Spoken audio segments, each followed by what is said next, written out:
Today's reading is Sans from the Sexypedia Wiki.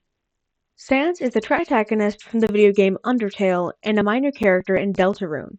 Though he's notoriously well known for being one of the most iconic Tumblr sexy men, even being one of the only 3 Apollyon-class sexy men, and possibly murdering Queen Elizabeth. His class is Apollyon, his aliases are Sans Undertale, the fingers in his ass guy, Sansy, and the ultimate Tumblr sexy man of 2022, and his source is Undertale. Basic information. Sans is a skeleton, and the first character the player meets outside of the ruins. He has a brother, Papyrus, whose energetic and genuine personality contrasts Sans's lazy jokester personality. His role in Undertale's story depends on the route taken. In the game's neutral or pacifist routes, the player will never fight him, whereas in the game's genocide or no mercy route, Sans is the final significant boss.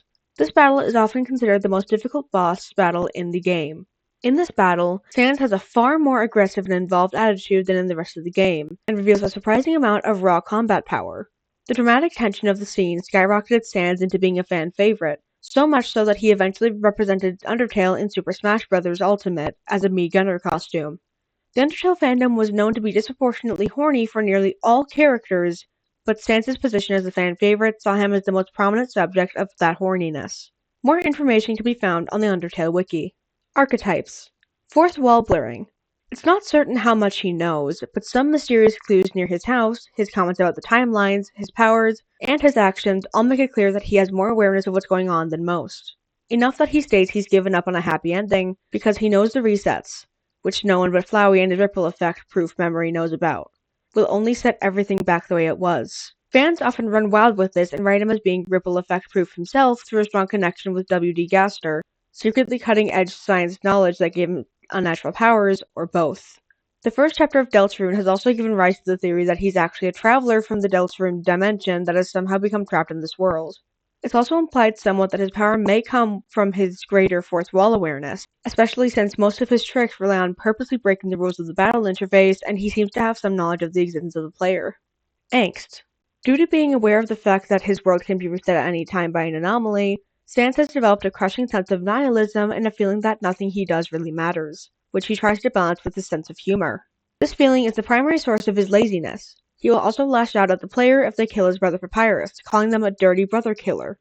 On a no mercy route, Sans, as one of the last few things left alive in the underground, passes judgment upon the player during his grueling battle, mercilessly calling them out for their cruel actions, decimating countless monsters just for the sake of finding out what would happen. This gives Sans a layer of complexity that contrasts his outward laid-back attitude and represents a major factor in his sexification. Artsy. As evident by the performance sheet in the MTT Resort and his overall demeanor, Sans is a comedian. He likes performing for people, and in a more meta sense, due to his acknowledgement of being in a video game, he could technically be performing for you, the player. Further evidence is his tactile guilt-tripping in the genocide route, where he tries to get you to quit by showing you how much you're hurting these people. Chaos Lord. Sans is not above using his awareness of game mechanics and ability to exploit them to some extent, including teleportation through what he calls shortcuts, to play various tricks on the player and other characters, aided by a sharp sense of comedic timing and a penchant for skeleton-themed puns. As the designated comic relief of the game, he enjoys a bit of tuned physics to aid him in this endeavor, such as stacking a veritable tower of hot dogs on top of the player's head. He may also give the player a series of humorous passwords across multiple playthroughs, what amounts to him as timelines. Chronokinetic. He's proven to be quite knowledgeable on the subject of timelines if his famous spiel about them in his battle is anything to go by, something that likely played a role in the amount of AUs Undertale got and in turn Sans's. His jump cut tactics in the latter half of his battle could also be interpreted as skipping time a la King Crimson. Controversial. While it's not wide within the fandom, there have been a rather unfortunate amount of people angered over Sans's popularity, to the point of bitter comments. Not only this, but he also has that unfortunate, so popular they get unpopular thing that extends past the fandom, though that could be reflective of Undertale as a whole. Distinctive speech patterns. Almost all of his dialogue is written in lowercase Comic Sans. Sometimes when he's trying to be scary, he switches to sans serif font and actually uses capitalization. Distinctive voice. Though Undertale uses a voice grunting sample and no actual voice acting, Sans's deep tone is iconic and easily recognizable. In fan works that do give him a voice, he usually has a deep, laid-back, and mischievous voice. Even when he is angry, his wrath tends to be subtle and hidden behind a veneer of cheerfulness. Ensemble Dark Horse. All things considered, Sans doesn't really matter at all to the main plot of Undertale, which is about Flowey, Kara, and the Dreamer family above all else. The plot doesn't really involve him in any significant capacity beyond him being the final boss of the genocide route. Retro. It's been well documented that Undertale was widely inspired by Earthbound in its art direction and game format, giving Sans a bit of that retro vibe with his lack of shading and more simplistic design compared to other games of the time. Perpetual Smiler. Sans is constantly smiling. It's unclear whether this is a choice on his part or just because of how his skull is shaped. Quotable catchphrases. Like many Undertale characters, Sans has a plethora of quotable and humorous dialogue. In particular, he is known for the quotes, "Do you want to have a bad time?" which he utters just before his fight, and "Get dunked on," which appears on the screen after Sans betrays and kills the player if the player attempts to spare him during his fight. "You feel your sins crawling on your back," a piece of flavor text that shows up during his boss battle, is another quote commonly associated with him. Skeleton. Obviously. He's also likely to be a catalyst for a resurgence in popularity of skeleton characters as a whole. Theme song. Sans has several theme songs. The most famous of his theme songs is Megalovania.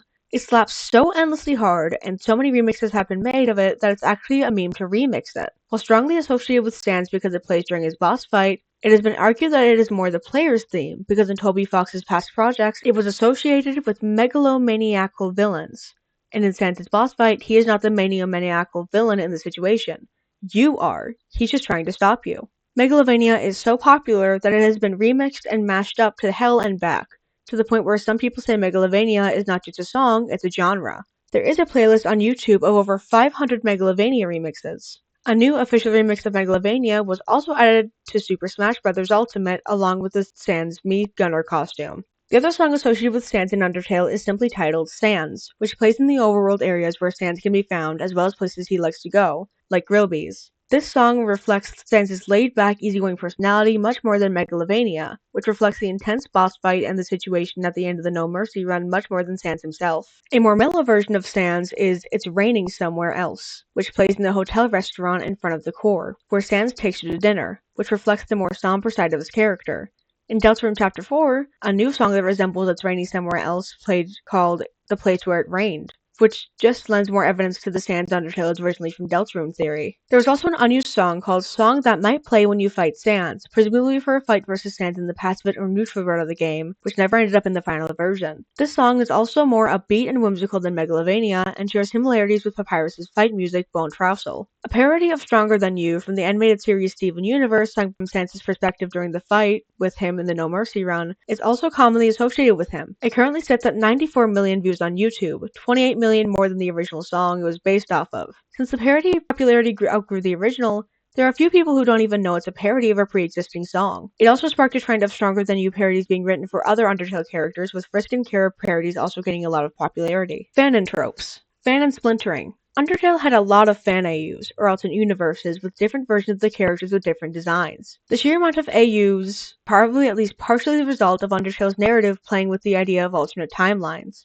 With Sans being the most popular character, there's also an incredible amount of effort put into developing different Sanses and their dynamics that you can't not be impressed. Flanderization. There are three main traits that people flanderize with Sans: his laziness, sense of humor, and angst. People will hone in on these with laser-focused intensity to the point that in many fan works he is unrecognizable to his canon self, and lacks any other characterization. Many people also commonly depict him as being addicted to drinking bottles of ketchup like alcohol when he's only seen drinking it once. White twink humanization. Going back to ye olde times, Sans, as a human, was unfortunately commonly designed as pale, white-haired, white-skinned, and rather skinny male, tending to go for a look that tried to recreate skeleton Sans rather than truly bring the character to the human realm. This trend, however, has recently died off. Fanon. Undertale gained massive popularity after it was released in September of 2015, and Sans was the most popular character among fans, so he had more fan art and dedicated AU characters than everyone else. There are many AUs for Undertale, most of which have alternate designs for the characters, but there are many who focus solely on Sans and sometimes the brother Papyrus. Down below is an attempt to make a list of the most popular Sanses here. However, there is a wiki with over more than 7,600 pages of different Undertale AUs.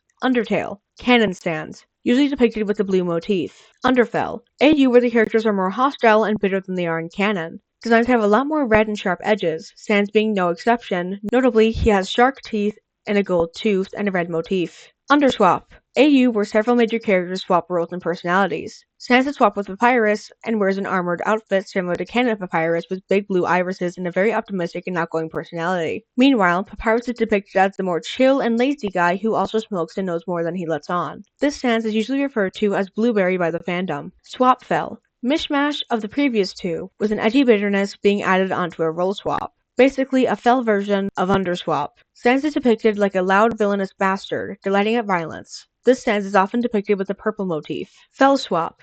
Also a mishmash of the second and third, with the role swap being added onto an edgy bitterness. Basically a swap version of Underfell. Similarly to Swap Fell, Sans is depicted as a villainous character that likes violence. This Sans is usually drawn with a red motif. Horror Tale. Angsty aftermath AU of the Queen Undyne neutral ending. Sans has a huge hole in his skull and one glowing red eye. He's very jaded and only cares about Papyrus due to the starvation, betrayal by people he trusted, and cranial trauma. He has become a psychotic, often violent and sadistic skeleton. Reaper Tale.